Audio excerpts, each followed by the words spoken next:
Ce programme est financé par les amis et partenaires du ministère de Joyce Meyer. Sans l'assurance, nous sommes comme, disons, ce gros avion jumbo, garé sur la piste, prêt à décoller, mais qui n'a pas de carburant. L'assurance est comme notre carburant.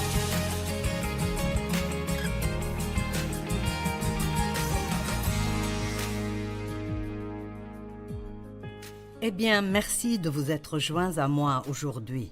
Et je prie que, non seulement vous appréciez le programme, mais que vous appreniez quelque chose qui améliorera votre vie. Aujourd'hui, je veux vous parler de ce qu'est l'assurance.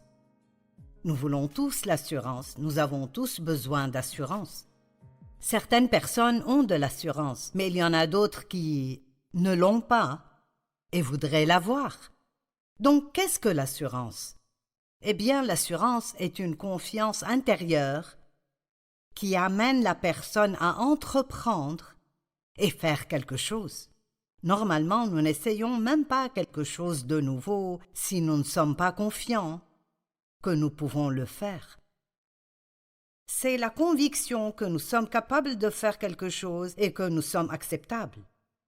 Satan aime absolument quand nous n'avons pas confiance en nous et nous nous sentons mal dans notre peau tout le temps et nous avons peur d'échouer.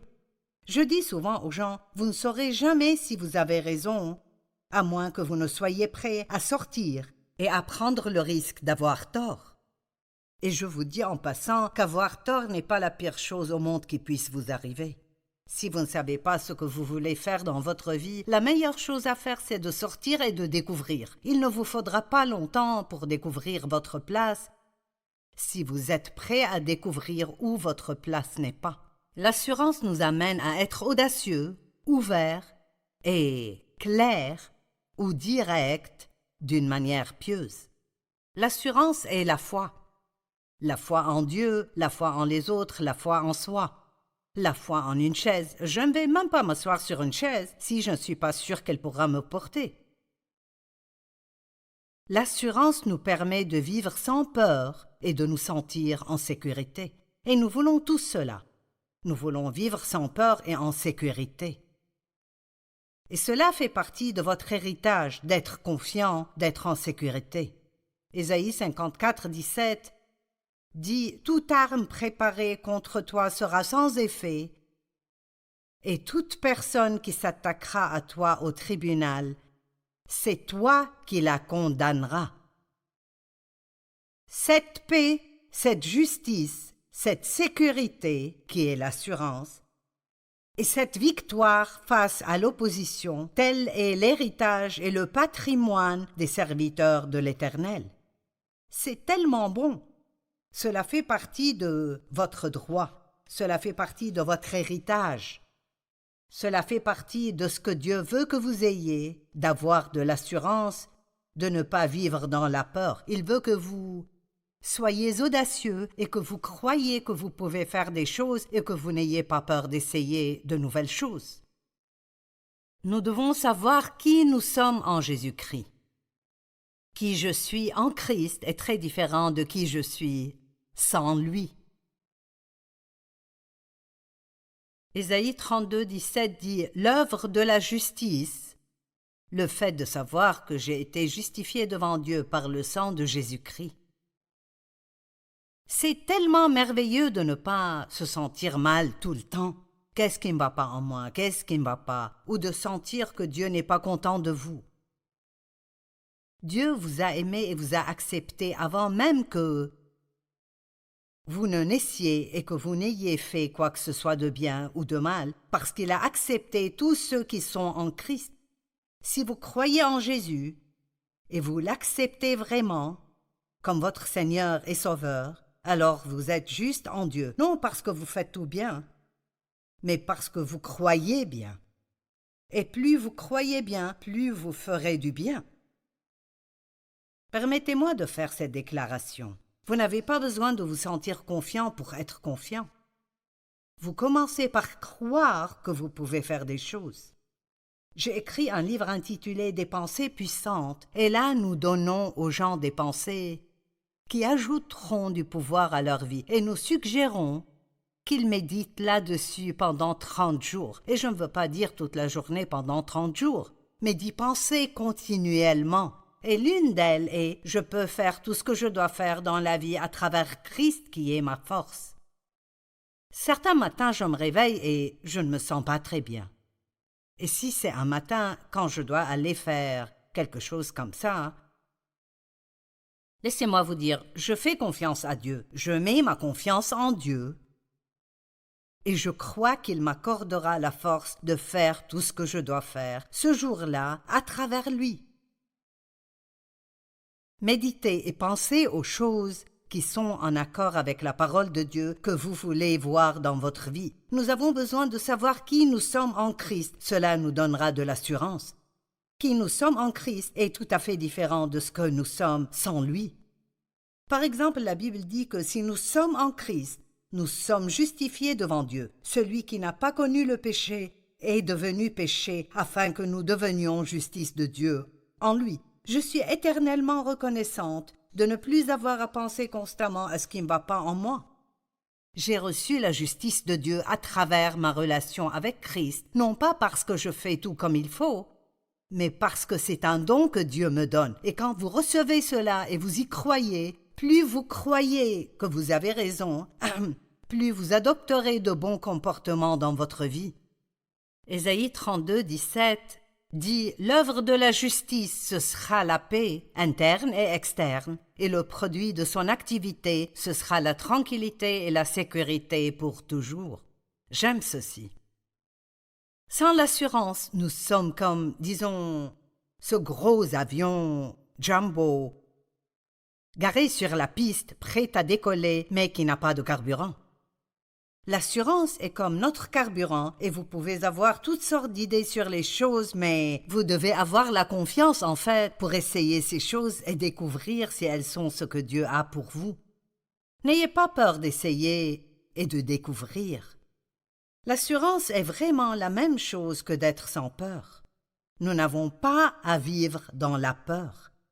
La Bible nous enseigne à ne pas mettre notre confiance dans la chair. Dieu ne veut pas que nous ayons confiance en nous, mais que nous mettions notre confiance en lui. Philippiens 3.3. En effet, les vrais circoncis, c'est nous les chrétiens, qui rendons notre culte à Dieu par l'Esprit de Dieu, qui louons, glorifions et plaçons notre fierté en Jésus-Christ et qui ne mettons pas notre confiance dans et ne dépendons pas de notre condition, les privilèges que nous avons, nos avantages physiques et les apparences extérieures.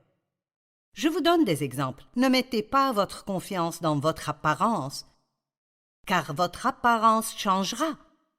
Peu importe votre âge, vous vieillirez. Vous finirez finalement par avoir des rides. Vous ne pourrez pas toujours faire ce que vous pouvez faire en ce moment. J'ai remarqué en vieillissant que je devais faire une chose à la fois, alors que je pouvais faire 4 ou 5 choses à la fois. Vous devez faire attention à ne pas vous vanter de toutes ces choses que vous pouvez faire et à ne pas juger les autres, parce que les choses vont changer avec l'âge. Cela ne signifie pas que vous devez vieillir et abandonner la vie, mais les choses vont changer un peu. Donc il ne faut pas mettre votre confiance dans toutes ces choses. Éventuellement, les gens trouvent toujours quelqu'un d'autre à applaudir. Peu importe le type de record que vous avez battu, quelqu'un d'autre vous dépassera. Vous savez, j'ai pensé pendant un certain nombre d'années, je ne veux pas que ma confiance soit en qui je suis dans ce ministère. Quand je ne serai plus Joyce Meyer, la dame de la télé, je serai toujours Joyce Meyer, une enfant de Dieu qu'il aime.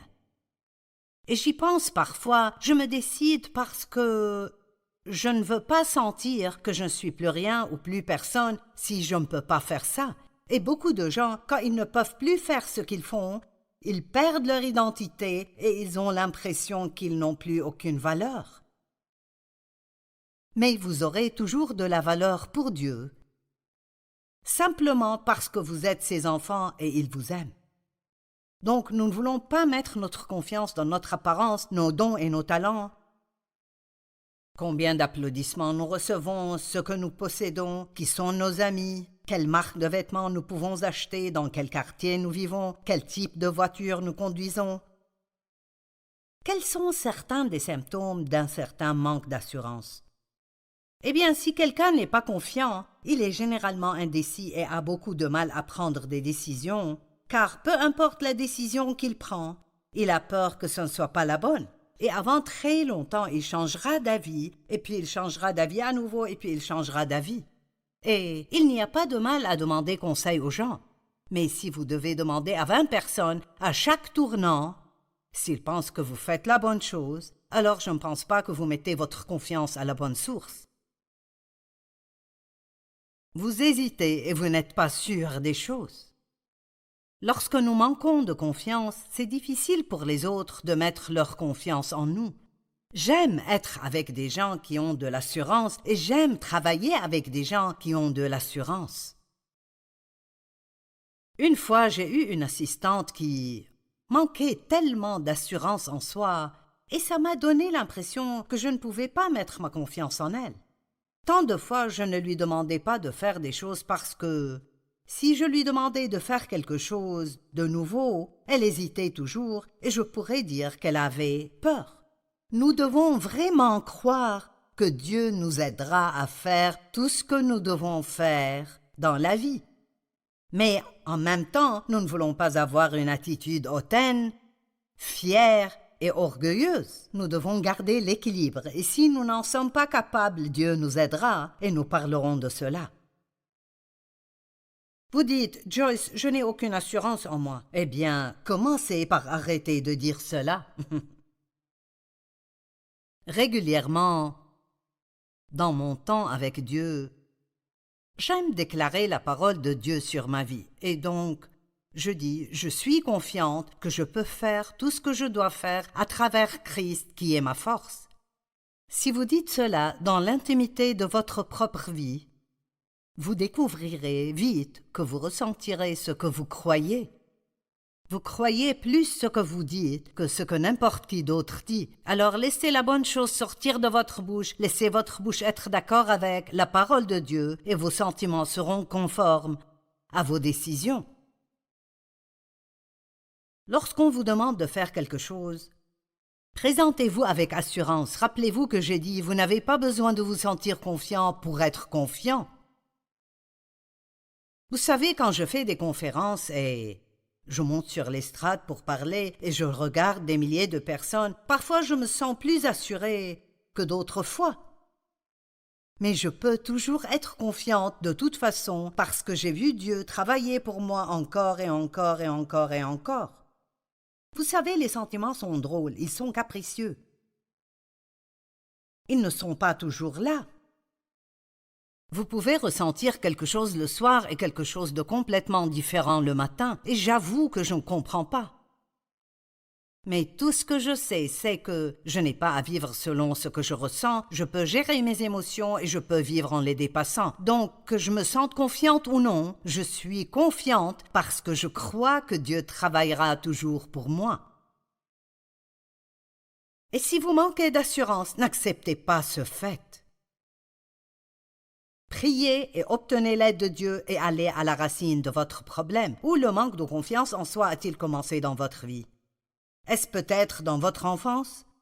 Vous est-il arrivé quelque chose qui vous a fait perdre confiance en vous-même? J'ai été abusée par mon père et j'ai perdu ma confiance en moi-même. En fait, je ne sais même pas si j'en avais avant de vraiment commencer à recevoir ma vraie valeur de Dieu. Je sentais que je ne valais rien, je me sentais mal. Et ce que mon père me faisait n'était pas ma faute, mais je sentais que ça l'était. Ou peut-être que vos parents ne vous ont pas donné l'amour nécessaire, ou peut-être qu'ils vous ont comparé à un frère ou une sœur. Ou peut-être aviez-vous un frère qui était tout ce que vous n'étiez pas. Vous étiez un peu trop gros, ils étaient minces. Il fallait vraiment étudier et lutter pour avoir de bonnes notes. Ils pouvaient en avoir de bonnes sans même étudier.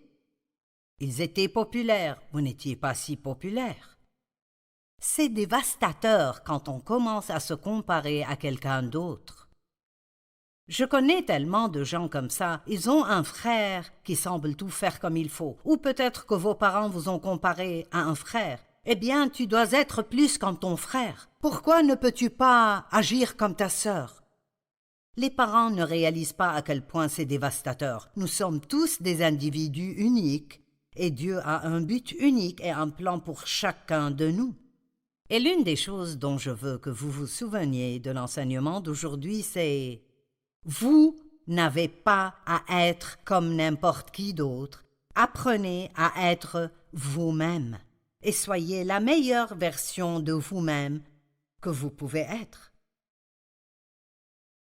Peut-être que vous aviez des difficultés d'apprentissage. L'une de mes filles avait du mal à comprendre ce qu'elle lisait, et je me souviens que cela la faisait se sentir vraiment mal dans sa peau.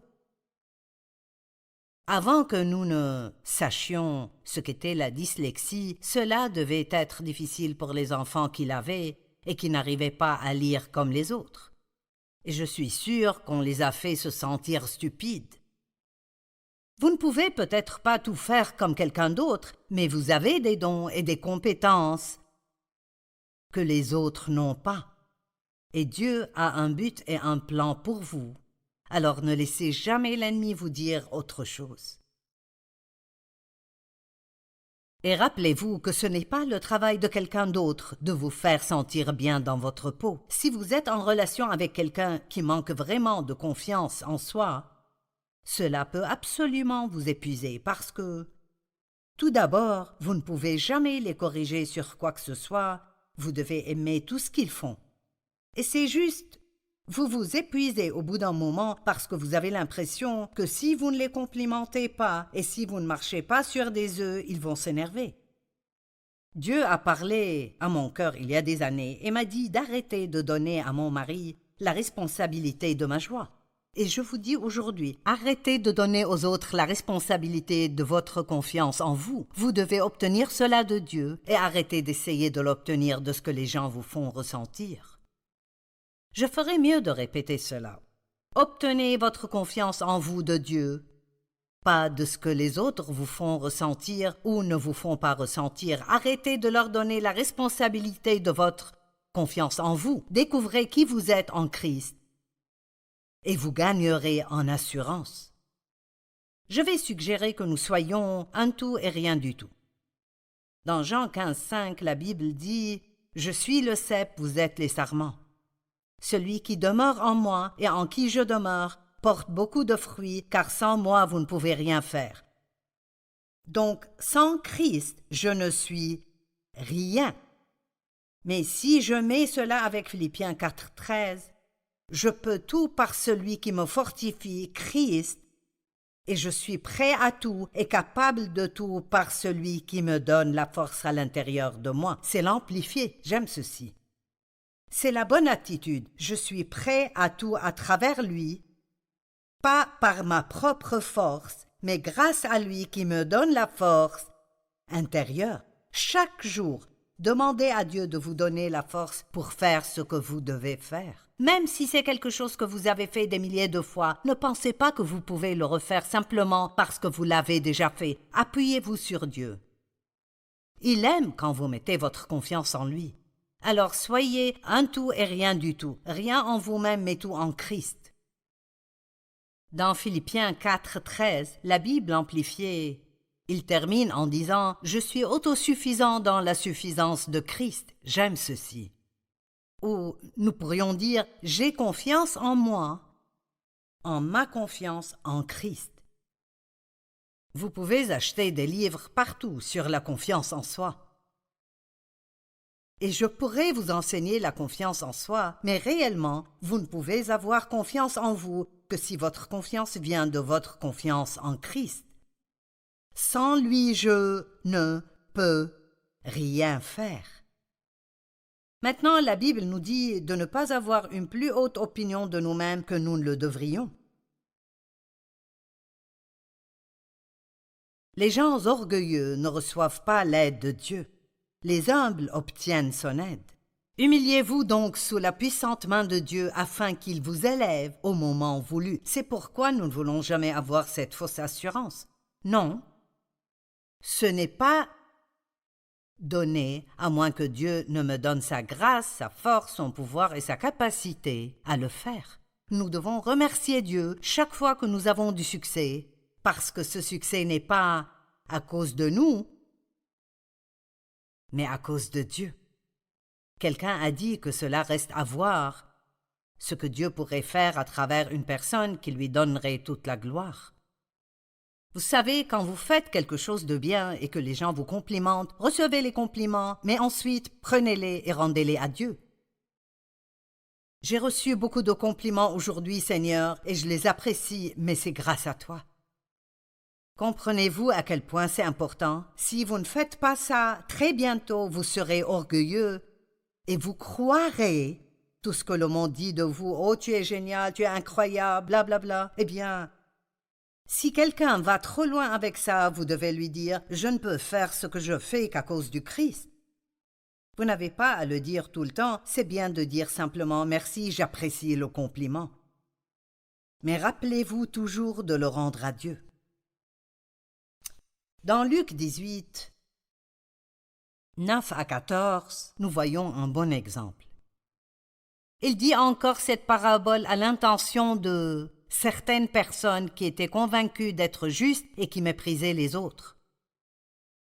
2 hommes montèrent au temple pour prier. L'un était un pharisien, l'autre un collecteur d'impôts. Les collecteurs d'impôts étaient considérés comme des escrocs et les pharisiens étaient les plus religieux. Donc ici, vous avez ce que le pharisien aurait appelé le plus haut et le plus bas. Le pharisien pria « Ô Dieu, je te remercie de ce que je ne suis pas comme les autres hommes,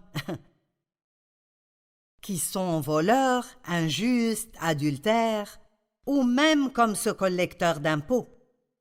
Je jeûne 2 fois par semaine et je donne la dîme de tous mes revenus. » Il était si fier de lui. Le collecteur d'impôts se tenait à distance et n'osait même pas lever les yeux au ciel. Mais il disait « Ô Dieu, aie pitié de moi qui suis un pécheur. » Lorsque ce dernier descendit chez lui, il était considéré comme juste. En effet, toute personne qui s'élève sera abaissée et celle qui s'abaisse sera élevée. Dieu sait comment nous empêcher d'être orgueilleux. Il a piégé Moïse et les Israélites entre la mer Rouge et l'armée égyptienne. Ils n'avaient vraiment rien à faire à part faire confiance à Dieu. Et je partagerai cette dernière écriture avec vous. 2 Corinthiens 1, 8 à 10. En ce qui concerne la détresse que nous avons connue en Asie, nous ne voulons pas vous laisser ignorer, frères et sœurs, c'est Paul qui parle, que nous avons été accablés à l'extrême, au-delà de nos forces, au point que nous désespérions même de rester en vie. Nous avions intérieurement accepté notre arrêt de mort afin de ne pas placer notre confiance en nous-mêmes, mais en Dieu qui ressuscite les morts. C'est lui qui nous a délivrés d'une telle mort et qui nous en délivre encore. Nous avons en lui cette espérance. C'est tellement bien. Je veux que Dieu fasse tout ce qu'il doit faire dans ma vie pour me garder dans une position d'humilité où je sais toujours que tout ce que je fais de bien n'est que grâce à sa présence dans ma vie. Je ne sais pas ce que nous deviendrons si nous n'avions pas Dieu. Jésus a dit « Sans moi, vous ne pouvez rien faire » et je crois ceci, mais à travers lui, je peux tout faire.